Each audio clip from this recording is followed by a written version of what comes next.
Assalamualaikum warahmatullahi wabarakatuh. Perkenalkan, nama saya Cynthia Berdian dengan NIM 2104289, Program Studi Ilmu Administrasi Negara. Pada video kali ini saya akan mempresentasikan materi pertemuan 4, yaitu tentang bentuk-bentuk komunikasi.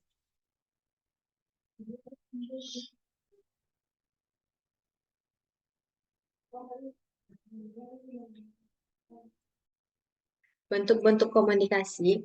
Bentuk-bentuk komunikasi terbagi menjadi 4.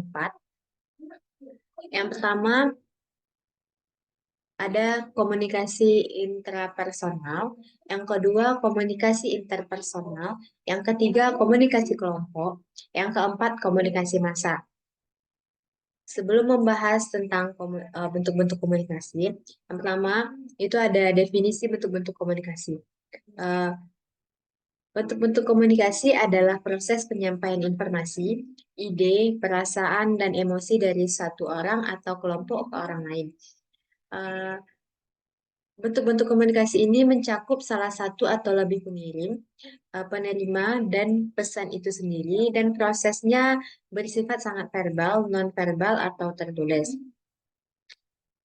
Selanjutnya, yang pertama, komunikasi intrapersonal.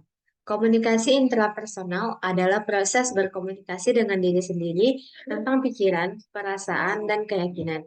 Jenis komunikasi interpersonal yang memungkinkan individu untuk yang pertama memikirkan pikiran dan perasaannya, yang kedua merencanakan dan menyelesaikan masalah, yang ketiga mengambil keputusan, yang keempat mengevaluasi tindakannya, dan yang kelima menetapkan tujuan dan memotivasi diri sendiri.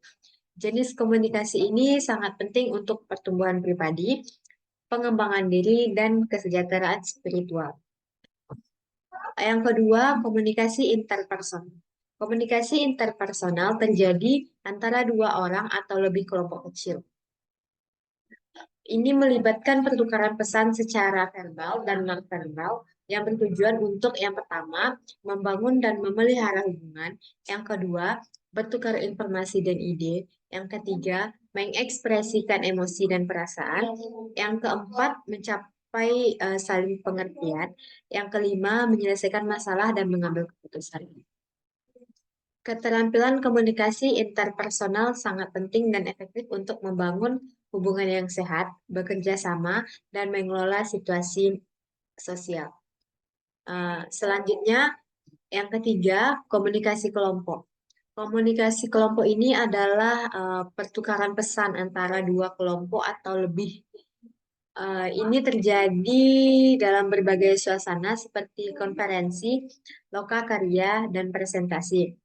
Sasaran komunikasi kelompok ini meliputi yang pertama, pertukaran informasi dan ide, yang kedua, pengambilan keputusan, yang ketiga, menyelesaikan masalah, keempat, membangun konsensus, dan yang kelima, memotivasi anggota kelompok secara efektif. Untuk komunikasi kelompok, ini penting untuk menetapkan tujuan yang jelas dengan mendorong partisipasi anggota dan mengelola perbedaan, maka dengan menghargai masukan kita. Dan yang keempat itu komunikasi massa. Komunikasi massa ini adalah penyebaran berita melalui berbagai media seperti televisi, radio, surat kabar, dan internet. Tujuan komunikasi massa ini yang pertama untuk menjangkau khalayak luas. Dan yang kedua, memberikan informasi dan berita. Yang ketiga, mempengaruhi opini masyarakat. Yang keempat, mengiklankan suatu produk atau jasa.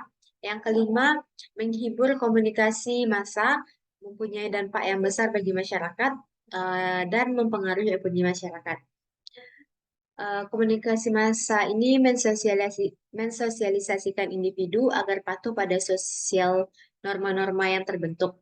Namun, penting juga untuk dipertimbangkan potensi biasa dan dampaknya terhadap persepsi dan perilaku individu.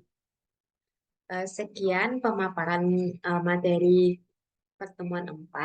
Terima kasih. Assalamualaikum warahmatullahi wabarakatuh.